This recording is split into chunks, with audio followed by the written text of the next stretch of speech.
கர்ம விபாவசா அப்படின்னு பகவான் கீதையில சொல்றார். நாமெல்லாம் கேள்விப்பட்டிருக்கோம். அப்படிப்பட்ட ஒரு ஈஸ்வர அனுகிரகத்தினால நமக்கெல்லாம் இப்படி ஒரு பிரதம வர்ணத்துல ஜென்மா கிடைச்சிருக்கு. அந்த அப்படி ஜென்மா கிடைச்சிருந்தாலும் நாம அதை சரியானபடி உபயோகப்படுத்திக்க வேண்டியிருக்கு. காரணம் என்னன்னு கேட்டா, நாமெல்லாம் பீஜாள் அப்படின்னு பேர். பீஜாஹா அப்படின்னா ரெண்டாவது ஜென்மா எடுத்தவான்னு அர்த்தம். காலத்துல உபநயனம், அத்தியனம், விவாகம், லோகக்ஷேமத்துக்காக தான் நாமெல்லாம் வாழணும். அது எந்த மாற்றமும் இல்லை. அப்படி அதுல சில பேர் தான் அந்த வழியில வரா. பல பேர்கள் ஏதோ ஜென்மாந்தர வசாத்து வேறு வழியில போயிட்டா. ஆனாலும் அவளுக்கு நம்ம இப்படி வேதத்தை அத்தியனம் பண்ணலையே, பண்ணின வாழ்க்காக நம்ம ஒரு சுஷ்ரூஷ பண்ணலாம், வேதத்தை அபிவிருத்தி பண்ணலாம் அப்படிங்கிற எண்ணங்கள் பல பேருக்கு இருக்கு. அது சந்தேகம் இல்லை. இதுல நமக்கு பாரத தேசம் ரொம்ப வசதி, அதுலேயும் தமிழ்நாடு ரொம்ப வசதி. ஏன்னா நாங்கள் எங்களுக்கு அந்த ஊர் தான். மகாராஷ்டிரா வசதிங்கிறது நான் அப்புறமா இன்னொரு சந்தர்ப்பத்தில் இதனுடைய விசேஷத்தை சொல்றேன். அப்போ தமிழ்நாடு வசதி, அதுலேயும் திரிசரப்புரி அப்படின்னு பேர். திரிஸ்தல மத்தியே அப்படின்லாம் சொல்லுவா அறிவாளம். அதாவது மாசுதேஸ்வரர், ஜம்புநாத சுவாமி, ரங்கநாதர், இது ரொம்ப விசேஷமான ஒரு ஸ்தலம். அதுல அகஹரம் அப்படின்னு ஒரு கிராமத்துக்கு பேர். ஆங்கரை அப்படின்னு தமிழ்ல அது பேர் வந்துடுச்சு. பாபத்தை போக்கக்கூடிய ஒரு கிராமம். அகம்னா பாபம்.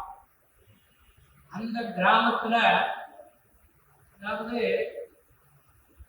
ரொம்ப நான் உபன்யாசத்துக்கு ஜாஸ்தி டைம் எடுத்துட்டா அப்புறம் ரொம்ப நாழி ஆயிடும். சங்கிரகமா சொல்லிடுறேன். அதுல நாராயணியர் அப்படின்னு ஒருத்தர் இருந்தார். அவருக்கு 4 குழந்தைகள், 4 ஸ்திரீகள். அதுல பெரியவர் வைத்திலிங்கமையர்னு பேரு, என்னுடைய மாதா மகர். இரண்டாவதாக உள்ளவர் சங்கரையர்னு பேரு. அவர் திருவானக்காவல்ல பஞ்சமுகேஸ்வரர் சுவாமிக்கு பூஜை பண்ணிட்டு இருந்தார். 3ஆவதாக உள்ளவர் தான் இப்ப இன்னைக்கு சங்கல்பம் பண்ணினார் இல்லையா, அவருடைய ஜனகர் கிருஷ்ணகடபாட்டிகள்னு பேரு. அருணாச்சலேஸ்வர சர்மா அப்படின்னு அவருடைய சர்மா. 4ஆவதாக உள்ளவர் ராமன் பேரு. அவர் லௌகீகமாக உள்ளவர். இதுல இந்த கிருஷ்ணகரபாட்டிகள் ஆங்கிலேயில ஜனனம் பண்ணி சித்தூர், பாலக்காடு சித்தூர்ல தான் அத்தியனம் பண்ணினார். அதுக்கப்புறம் எட்டகனங்கள்லாம் இந்த தஞ்சாவூர் ஜில்லால அப்பக்கூடத்தான் அப்படின்னு ஒரு திவ்ய தேசம், அந்த ஊர்ல தான் கனங்கள்லாம் சொன்னதாக கேள்விப்பட்டிருக்கேன். அதோட மட்டும் இல்ல, சாஸ்திரங்கள்லாம் வாசிச்சிருக்கார். சிதம்பரத்துல பல வருஷ காலங்கள் இருந்து சாஸ்திரமும் உண்டு, நல்ல அபியாசம் உண்டு. ஆனாலும் குடும்பம் பிராமணம்னு சொன்னா யாகங்கள் பண்ணணும். அதுல பலவிதமான பண்ணலாம் வேண்டாம், ஹிம்சை அஹிம்சை இந்த விசாரங்கள்லாம் உண்டு. அதனால அவர் மனசுல என்ன தோணிருக்கோ தெரியல. எஞ்சம் பிரதமதீதே தேன தேனாஸ்யேஷ்டம் பவதி. இந்த வேதத்தை சொன்னாலே யாகங்கள் பண்ணின பலன் கிடைக்கும் அப்படிங்கிற ஒரு அபிப்பிராயத்தினால வேதத்தை எப்போதும் சொல்லிட்டு இருக்கிறது. அதோடு மட்டும் இல்லை, பல பேர்களுக்கு சொல்லி வச்சிருக்காரு. கிட்டத்தட்ட ஒரு 80 பேருக்கு மேல அவர் அத்தியனத்தை பூர்த்தி பண்ணி வச்சிருக்கார். இதுல இருந்து அவரை நான் ஒரு 2 தடவை தான் அவரை நான் பார்த்துருக்கேன். மேட்டு பாடசாலைக்கு வந்ததுக்கு அப்புறம் ஒரு தடவை அவரை பார்க்கலான்னு போனேன். எல்லாத்தையும் விசாரிச்சார். என்ன ஒரு பஞ்சாயத்து கேட்டார், செய்வதப்ராஜஸ்தித்திஹி. அப்புறம் அர்த்தோவா, அந்த பஞ்சாதி சொல்லிட்டேன். சந்தோஷப்பட்டார். இது அவர் திருவாரூர்காவிலேயே பல வருஷங்கள் இருந்திருக்கா. அங்கேயும் அத்தியாபனம் பண்ண வச்சு இந்த பஞ்ச பிராகார உற்சவத்தை ரொம்ப வசதியாக நடத்தின்னு இருந்திருக்கார்.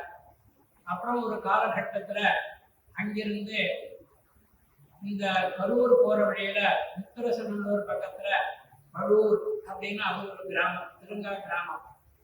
அங்க பாடசாலை வாத்தியாராக கிட்டத்தட்ட ஒரு 40 வருஷ காலம் அங்க இருந்ததாக சொல்றா எல்லாரும். அங்கதான் ரொம்ப பிரசித்தமாக இருக்கக்கூடியவள்லாம் அவர்கிட்ட அத்தியனம் பண்ணியிருக்காங்க. அப்படின்னா திருச்சி பிரதார்த்திகர சாஸ்திரிகள் எல்லாருக்குமே தெரியும்.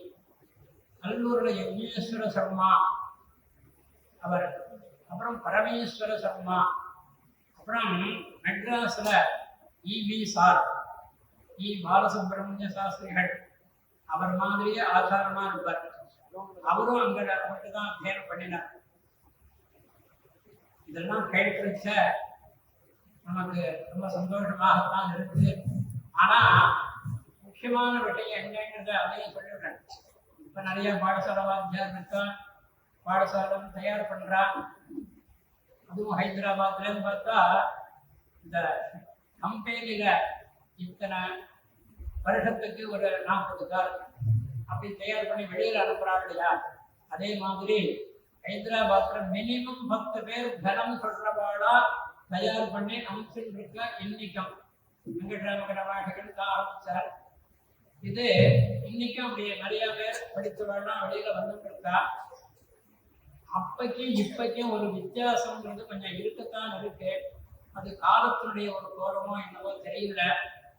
என்ன ஒரு வித்தியாசம் அப்படின்னா, அவர் கிடைச்சது போதும் அப்படிங்கிற எண்ணத்தோட அப்படித்தான் காலக்ஷேபம் பண்ணியிருக்கார். நாமும் அப்படித்தான் பண்ணணும். அது எந்த மாற்றமும் இல்லை. ஆனா என்னவோ நம்மளுடைய ஒரு இந்த பேராசையானது எத்தனை கிடைச்சாலும் போறதில்லைங்கிற எண்ணம் நமக்கு இருக்கு. அவளை மாதிரி உள்ளவாழ மணக்கால கணவாடிகள், உள்ளவாசல் மேட்டூர் கணவாடிகள் இவாழெல்லாம் எப்படி வாழ்ந்தா அப்படிங்கிறத நாம நினைச்சுண்டு ஏதாவது சில வருஷமாவது அவளை மாதிரி வாழ்ந்தோம்னா நமக்கு க்ஷேமம். அது எந்த மாற்றமும் இல்லை. ரூபாங்கிறது எல்லாருக்கும் அவசியம்தான். ஆனா ஒரு ஸ்டேஜ் ஆயிடுச்சுன்னா இது நமக்கு போரும் அப்படின்னு நிறுத்தணும். அவளை பார்த்து நம்ம வாழணும். வாழ்ந்தா நமக்கு நல்லது. அதுல அவர் கிருஷ்ணகரபாடிகளுக்கு 3 குழந்தைகள், 3 சகோதரிகள். பெரியவர் தான் இப்போ உட்காந்து சங்கல்பம் பண்ணினார். 2ஆவதாக உள்ளவர் ஜம்புநாச சர்மான்னு பேரு. அவருக்கு ஒரு பட்ட பேர் ஒன்று உண்டு, ஜோமாசாவை லவ் அப்படின்னு. அப்படின்னா ஜோசியம் தெரியும், மாந்திரிகம் தெரியும், லௌகீகம் தெரியும், வைதீகம் தெரியும். ஒரு 500 பேர் இருந்தாலும் எந்த சப்ஜெக்டை கொடுத்தாலும் எடுத்து நன்னா பேசுவார். அத்தனை பேரும் அவரை கவனிக்கும்படியா பண்ணுவார். அப்படி ஒரு சாமர்த்தியம் உள்ளவர். அவர் கோயம்புத்தூர்ல இருக்கார். அவருக்கு அடுத்த மாசம் சட்டாபிஷேகம். அதற்கு எல்லாரும் வந்து சேரடைங்க. இங்கே வந்திருக்கிற கன நிறுத்திகள் எல்லாரும். கடைசியாக உள்ளதுதான் கடக்குட்டேன்னு பேர். அவர் தான் எல்லாருக்குமே பாம்பையில சங்கர மடத்துல பிரசித்தமாக உள்ளவர். ஆனா அவர் இன்னும் பிரசித்தம் தான். என்னை பொறுத்தளவுல அவர் திருச்சியில நாராயண ஸ்டோர்ல இருந்தோம். அவர் டெய்லி சாயந்தரம் காரியெல்லாம் போயிட்டு சாயந்தரம் அக்கா அப்படின்னு சொல்லிட்டு தான் வருவார். அதாவது எங்க அம்மா பலவாரி விட்டு ஆத்துல என்ன ஒரு பச்சை பழமோ இன்னுமோ எது இருக்கோ அதை சாப்பிட போயிடுவார். அப்படித்தான் நான் அவரை பார்க்குறேன்.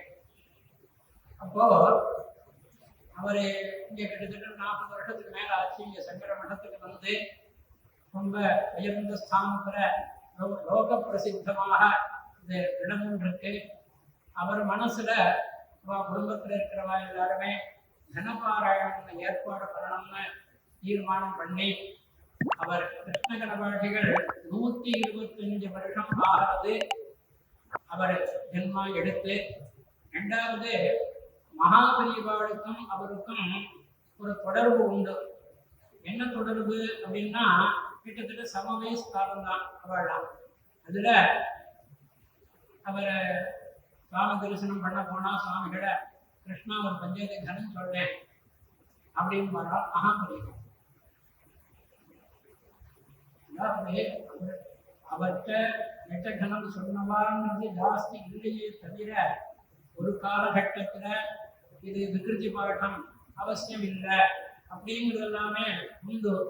ஆனா ஏன் ஒரு 150 வருடத்துக்குள்ளே ஜனபாராயணங்கள இல்லை அப்படின்னு கேட்டா, அன்னைக்கு ஆச்சாரத்துக்கு தான் முக்கியத்துவம் கொடுத்துட்டு இருந்தார். காவேரி ஸ்நானம், உபாசனம், சிவ பூஜை, அக்னிஹோத்திரங்கள், இதுக்கு முக்கியத்துவம் கொடுத்தா இது விகிருதி பாடம் வேண்டாம் அப்படின்னு வச்சார். ஆனா இதை இப்படியே விட்டுட்டா இது ரொம்ப க்ஷீணமாயிடும் அப்படிங்கிறதுனால மகாபரிவா தான் இதுக்கு ஒரு தூண்டுகோலாக இருந்து இந்த ஜட்டாபாராயணம் ஜனபாராயணத்தை அபிவிருத்தி பண்ணினான். அது எந்த மாற்றமும் இல்லை. 60-70 வருஷத்துக்கு முன்னாடி ஜனபாட்டிகள் உண்டு, நிறைய பேர் உண்டு, நல்லா சொல்லக்கூடியவாளும் உண்டு. ஆனாலும் இந்த மாதிரி பாராயணம் இதெல்லாம் இல்லை. ஆனா இதுல நிறைய பலஸ்ருதிகள்லாம் சொல்லப்பட்டிருக்கு. அதுல ஜட்டாபாராயணம் பண்ணினா ஒரு 1000 ஆவர்த்தி மூல பாராயணம் பண்ணினா என்ன ஒரு பலனும் அது நமக்கு கிடைக்கும். அப்போ ஜனபாராயணம் பண்ணினா என்ன பலன் அப்படின்னா, அதற்கு இவ்வளவுதான் பலன் அப்படிங்கிறது கிடையாது, அது முடிவே கிடையாது அப்படிங்கிற ரீதியில பலஸ்ருதிகள்லாம் சொல்லப்பட்டிருக்கு. அந்த ரீதியில ஜனபாராயணமானது ஏற்பாடு பண்ணியிருக்கா சங்கர மடத்துல. ஏற்கனவே 94 ஜனபாராயணத்துக்கு நான் இங்க வந்திருக்கேன். ரொம்ப வசதியா நடத்திருக்கா. அதன் பிரகாரம் இந்த வசதியும் நான் ஏற்பாடு பண்ணணும்னு நல்ல முறையில ஏற்பாடெல்லாம் பண்ணியிருக்கா. இதுல வயோவிருத்தா நான் மட்டும்தான், மற்றவாழ்லாம் யுவா. அதாவது ஏன்னா ஏற்கனவே இப்படி இப்படிலாம் நடந்திருக்கு, இப்படி பண்ணுங்க அப்படிங்கிறதுக்காக நான் இங்க உட்காந்துருக்கேன். மற்றவாழ்லாம் சின்ன வயசுக்காரா நம்ம சொல்லக்கூடியவா.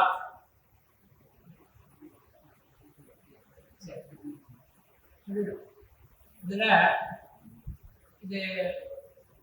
இதனுடைய கிரமம்னு பார்த்தா ஒரு நாளைக்கு 80 பஞ்சாதி ஆனா போதும். ஆனா ஒரு 82 பஞ்சாதி கிட்டத்தட்ட சரியா இருக்கும். இப்போ இத ஒரே சுருதியில, ஏன்னா சின்ன வயசு காலாங்கிறதுனால சவுண்டு ஜாஸ்தி ஆயிடும். அப்படி சொன்னேன்னா நமக்கு தான் சிரமமா இருக்கும். ஒரு 2 நாள் கத்தி சொல்லலாம், அப்புறம் தொண்டை கட்டிடும். அப்படிலாம் இல்லாம ஏகஸ்ருதியாக சொல்லணும். இதுல இன்னொரு விஷயத்த சொல்ல வேண்டியிருக்கு. நம்ம இங்க பாலுபாத்தியாரம் வந்திருக்கார். அவர் ஒரு 7-8 வயசுல பூனலை போட்டு கழுவுல வந்து விட்டுட்டார். அவரே பூர்ணமா அத்தியனம் பண்ணி அதுக்கப்புறமா இந்த கர்நாடகால ஹம்பி அப்படிங்கிற இடத்துல வியாக்கரண சாஸ்திரம் முடிஞ்ச அளவுக்கு சாஸ்திர அபியாசம் பண்ணிட்டு அவர் பூர்ணமா சாஸ்திரத்தை அபியாசம் பண்ணணுங்கிற எண்ணம் தான். சந்தர்ப்பம் சூழ்நிலை அவரை போறோம், இது வரைக்கும் படிச்சுட்டு போறோம் அப்படின்னு தீர்மானம் பண்ணிட்டார் போல சுவாமி. அப்புறம் கோயம்புத்தூருக்கு வந்து பிரயோகங்கள்லாம் அப்படின்னா பண்ணி வச்சு நல்ல இடத்துல விவாகம் பண்ணிட்டு 2 குழந்தைகள் ஸ்ரீராம் ஸ்ரீகிருஷ்ணன்னு அந்த 2 பேரையும் அத்தியனத்துல விட்டு 2 பேருமே சம்பூர்ணமாக கணாந்தம் அத்தியனம் பண்ணிட்டார். அதுல இப்போ ஸ்ரீராம்னு சொல்லி அவருக்கு சில சரீர சிரமங்கள் போன மாசம் ஏற்பட்டது. இந்த பாராயணம் பண்ணிட்டு அது உங்களுக்கு தேவையாயிடும். தேவடி ஆகணுங்கிறனால உடனே அவங்க வந்துட்டாருங்க. அதுவரும் வியாக்கரண செல்வமணி. அவர் வியாக்கரணம்னா நம்ம இங்கிலீஷ்ல சொன்னா கிராமர், தமிழ்ல சொன்னா இலக்கணம் அப்படின்னு பேர். சமஸ்கிருதத்துல வியாக்கரணம்னு பேர். நாம பேசுறதுன்னு சொன்னா இப்படித்தான் பேசணும். அதுக்கெல்லாம் ஒரு சட்ட திட்டங்கள்லாம் அந்த சாஸ்திரத்துக்கு தான் சொல்லப்பட்டிருக்கு. அத பூர்ணமாக அபியாசம் பண்ணினவர் ஸ்ரீராம்ன்றவர். எல்லா சாஸ்திரத்துக்கும் அடிப்படையாக உள்ளது வியாக்கரண சாஸ்திரம். மீமாம்சா சாஸ்திரம், தர்க்க சாஸ்திரம், வேதாந்தம், ஜோதிஷம் நிறைய இருக்கு. ஆனா எல்லாத்துக்கும் அடிப்படையாக உள்ளது வியாக்கரண சாஸ்திரம். அதை அவர் படிச்சிருக்காருன்னா நமக்கெல்லாம் பெரிய ஒரு, நமக்கு எந்த மதத்துல சந்தேகமோ அதை அவர்கிட்ட கேட்டுட்டா சொல்லிடுவார். கரெக்டா இதுதான் இது சொல்லணும், இது தப்பு, இது ரைட்டு அப்படிங்கிறது சொல்லிடுவார். அப்பேற்பட்ட இந்த பாலுவாத்தியாருடைய ஸ்ரீராம்ங்கிறவர் பெரிய பையன், ஸ்ரீகிருஷ்ணங்கிறவர் இரண்டாவது பையன். அவளுடைய ஒரே குடும்பமாக இருந்திருக்கா. ஆரம்பத்திலேருந்து கடைசி வரைக்கும் தான் அப்படிதான் இருக்க போறா. அதுல எந்த மாற்றமும் இல்லை. அதனால அந்த எல்லா குடும்பத்துக்காரர்களும் க்ஷேமமாக இருந்து நாராயணம் பூர்த்தியாகி லோகக்ஷேமம் ஏற்பட்டு நாமும் க்ஷேமமாக இருக்கணுங்கிற ரீதியில பகவான பிரார்த்தனை பண்ணிட்டு இதோட பூர்த்தி பண்ணிக்கிறேன். ரெண்டாவது, இங்க வந்திருக்கிறவாள்லாம் யாரு, அவள்லாம் எந்த ஊர் அப்படிங்கிறத பத்தியும் சொல்ல வேண்டியிருக்கு. என்னை பத்தி எல்லாருக்குமே தெரியும். யாராவது பின்னோட வந்துட்டே இருப்பாள் அப்படிங்கிறது எல்லாருக்கும் தெரியும். அதை பத்தி ஜாஸ்தி விஷயமா வெளிப்படுத்த வேண்டிய அவசியம் இல்லை. என் பக்கத்துல உட்காந்துருக்காரு நாராயணகிற வாழ்க்கை பேர். அதாவது அப்படி சொன்னா நிறைய பேர் இருக்கா. தூசி நாராயணன்னு சொன்னாதான் எல்லாருக்குமே தெரியும். காரணம் என்னன்னு கேட்டா, நான் 96 மெட்ராஸ்ல சம்ஸ்கிருத காலேஜ்ல கணப்பாராயணம் நடந்தது. அப்புறம் அவர் தூசி மாதிரி தான் இருந்தார், நானே பார்த்துருக்கேன். ஆனா இப்ப அந்த பேர் சரியா வராது. ஆனா அந்த பேர் சொன்னாதான் எல்லாருக்குமே தெரியும். ரொம்ப பல இடத்துல கணப்பாராயணம் பண்ணி 2 தடவை பூர்ணமாக தனிப்பட்ட முறையில கணப்பாராயணமே பண்ணியிருக்காங்க.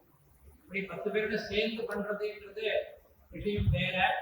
இப்ப எனக்குதான் சந்தேகம், பக்கத்துல ஒருத்தர் சொல்லிட்டாருன்னா அது அப்படி நான் ஃபாலோ பண்ணி போயிடலாம். ஆனா அவர் அப்படி இல்லை. இந்த பாராயணத்துக்கு இப்ப அத்தியட்சமே அவர் தான். நாங்கள் தான் உபக்ஷேதி. அவர் நாராயணகிர பாஷைகள்னு பேரு. அவருக்கு ஒரு பையன் ஒரு பொண்ணு. அந்த பையனும் இங்க வந்திருக்கான், கணாந்தம் பூர்த்தி பண்ணியிருக்கான். இந்த வருடம் பரீட்சை கொடுக்க போகிறார் காஞ்சிபுரத்துல. பொண்ணுக்கு கன்னிகாதானம் பண்ணிட்டார். அப்படியாக அவர் வந்தது நமக்கு பெரிய ஒரு பாக்கியம். அடுத்த உட்கார்ந்து இருக்கிறது ராதா கிருஷ்ண பட்டு, அவர் பெங்களூரிலேருந்து வந்திருக்கார். கர்நாடக கஷேத்திரம் ரொம்ப கர்நாடக சங்கீதத்துக்கே பெயர் போனது. அப்பேற்பட்ட ஊரிலேருந்து வந்திருக்கார். சில பேருடைய விஷயம்தான் முழுக்க தெரிகிறது, சில பேருடைய விஷயங்கள் முழுக்க தெரிகிறது. ஆனால் நல்லா சொல்லக்கூடியவர் அப்படி உள்ளவாள் தான் இங்கே ஏற்பாடு பண்ணியிருக்காங்க. மூணாவதாக உள்ளது சித்தேந்தன பட். நாமெல்லாம் இங்க விடலாம் விடக்கரணம் இப்படின்னு இருக்கிற மாதிரி பட்டு அப்படின்னு ஒரு பேர். அது ஒரு இதை சேர்ந்தவா பழத்தை அதான் தெரிகிறது. புதுப்படிவா போகச்ச யாத்திரையெல்லாம் போகச்ச கர்நாடகாவில இருந்து தான் நிறைய பசங்களை அழிச்சுட்டு வந்து பாடசாலையில சேர்த்து எல்லாரும் அத்தியனம் பூர்த்தி பண்ணி நிறைய பேர் தமிழ்நாட்டிலேயே இருக்கா, எல்லா ஊர்லயும் இருக்கா. இந்த பட்டுங்கிறதுக்காக சொல்ல வந்தாங்க. அதுக்கு அடுத்ததாக உள்ளது பாலுவாத்தியார் பையன். இதுல என்ன ஒரு சுவாரஸ்யம்னா, இதெல்லாம் முசுவாத்தியார் தலைமையாக நடக்கிறது அப்படின்னு எல்லாத்தையும் அவர் சொல்லிட்டு இருக்காரு. ஏற்பாடு பண்ணினது முழுக்க அவர் தான் அப்படிங்கிறத நான் தெரிஞ்சுட்டேங்கிறத அவர் தெரிஞ்சுக்கணுமா. அப்படியே இந்த கிருஷ்ணகிர பாஷைகள்னு பேரு. கணாந்த நல்லா சொல்லக்கூடியவர். அதோட மட்டும் இல்லை, இந்த பிரயோகமும் நல்லா பண்ணி வைக்கக்கூடியவர். இந்த என்ன ஒரு விஷயம்னு கேட்டா, சில பேர் பிரயோகத்துக்கு வந்தா வேத நட்டுவா இருக்காரு, வேத நட்டுவா இருந்தா பிரயோகத்துக்கு போக மாட்டார். இது அப்படி இல்லாம ரெண்டுத்திலையும் கிருஷ்ணகிர பாஷைகள், பழுவூர் கிருஷ்ணகிர பாஷைகள் மாதிரியே ரெண்டுத்திலையும் பிரகாசமாக உள்ளவர். அடுத்தது அந்த அவரை பத்தி அவசியம் சொல்லியே ஆகணும். இந்த கண்ணப்பவா அத்தியானத்தார் கல்லூரில தான் அத்தியானம் படித்தார் கிருஷ்ணகரமாகிட்ட. அவருக்கு நிறைய குழந்தைகள் உண்டு. இவர் கடைசி பையன். இவரும் ஹைதராபாத்ல பூர்ணமாக அத்தியானம் பண்ணி கோயம்புத்தூர்ல, அதாவது அவர் தான் லீடிங்ல இருக்கார். சில விஷயத்துல லீடிங்ல இருக்கார் அவர். அது அவசியம் சொல்லத்தான் வேணும். இந்த அடுத்தவாட சிரிக்கும்படிதான் பேசக்கூடிய சாமர்த்தியம் உள்ளவர் அவர். அவ அப்பா தேவடாம இவர் தேவடாமான்னு இருக்கார். அதனால கார்த்திகேயன் பேரு.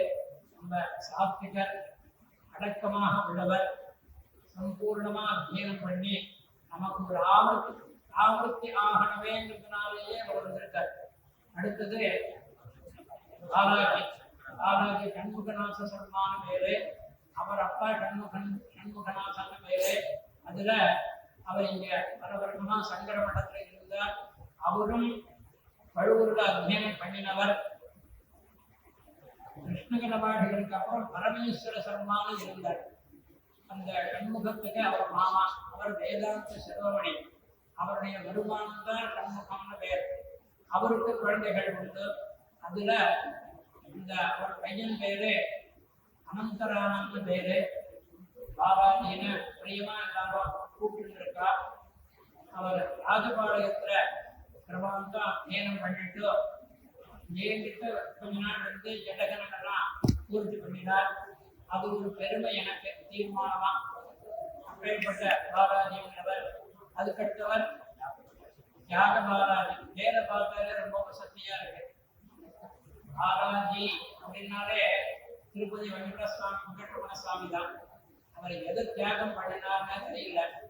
அவர் அத்தியனம் கும்பகோணத்துல அத்தியனம் பண்ணி வேலூர்ல கோயம்புத்தூர் வடவள்ளியில எம்பநாசகரமாகிட்டு கெட்டகுணங்கள்லாம் சொல்லி அண்ணா சொல்லக்கூடியவர். அவருடைய கல்யாணத்துக்கு நான் போயிருக்கேன். என் மூலமாக தான் அந்த பொன்னாத்து வாத்தியராக நான் இருந்திருக்கேன். ரொம்ப அண்ணா சொல்லக்கூடியவர். கும்பகோணத்துல இருந்து வந்திருக்கார். அதுக்கு அடுத்தவர் பெங்களூர்ல இருந்து வந்திருக்கார். கர்நாடக கஷேத்திரத்துக்கு பிரதான நகரம். அவர் பேரு தத்தாத்ரேயா. தத்தாத்ரேயன்னு சொன்னாலே பகவானுடைய ஒரு அவதாரம். அந்த பேரு அவரு என்ன பண்ணார், பாகவதத்துல வரக்கூடிய ஒரு விஷயம். அவர் ஒரு காட்டில் உட்காந்து தபஸ் பண்ணிட்டு இருக்கார். ஒரு ராஜா போனான். நான் இத்தனை ஜனங்களையும் வச்சுக்கிட்டு சிரமப்பட்டு இருக்கேன். இவர் சிரமம் இல்லாம சௌக்கியமா இருக்காரு, என்ன காரணம் அப்படிங்கிறது போய் விசாரிச்சான். அவர் ஒரு 30 விஷயத்தை சொல்லி இவாளை பார்த்து நான் தெரிஞ்சினேன், இவாளை பார்த்து நான் தெரிஞ்சிட்டேன் அப்படிங்கிற ஒரு தத்துவத்தை தத்தாத்ரேயர் பகவான் தான் ராஜாவுக்கு உபதேசம் பண்ணி ஸ்ரீமத் பாகவதத்துல விசேஷமாக அவர் பற்றி கொண்டிருக்கு. அவர் நல்லா சொல்லக்கூடியவர். இப்படிதான் ஸ்ரீராம் இல்லையா? ஹரிஹர அம்மல் ஹரிஹர கணபாடிகள். அம்மல்னா மெட்ராஸ்ல இருக்கக்கூடிய ஒரு ஏரியா. இந்த கடவாசம்ல ஆயபுரம் பக்கத்துல ஒரு கிராமம். அங்கதான் அவர் பாடசாலை வாத்தியாராக இருந்து, பாடசாலை வாத்தியாராக இருந்தா என்ன ஒரு சிரமம்னு கேட்டா இந்த சகம் கிட்ட மதம் பிரமம் சாட்ட இதுதான் சொல்லிக் கொடுக்க முடியும். ரெண்டாவது இந்த கனபாராயணத்துக்கு போறதுங்கிறது ரொம்ப துர்லபம். அதோடு மட்டுமில்லை, இந்த தமிழ்நாட்டை விட ஆந்திராவில தான் இந்த அத்தியனம் பண்ணினவாளுக்கு ஒரு மவுஸ் ஒரு பவர். அதாவது அத்தியனத்தை நொற்றுவாக சொல்லலைன்னா அவளை யாரும் மதிக்கவே மாட்டார். தமிழ்நாட்டுல ஏதோ பிராமணா மட்டும்தான் அத்தியனம் பண்ணியிருக்கான், சொல்லிட்டு இருக்கான், பரவாயில்ல அப்படின்னு விட்டுடுவாங்க.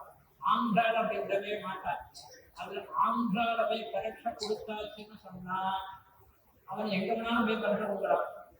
அப்பேற்பட்ட ஆந்திரால ராஜமந்திரிங்கிற ஒரு பரீட்சை ஸ்தலத்துல அவர் பரீட்சை கொடுத்து கோல்டு மெடல் வாங்கியிருக்கார். அது நமக்கெல்லாம் பெரிய ஒரு பெருமை.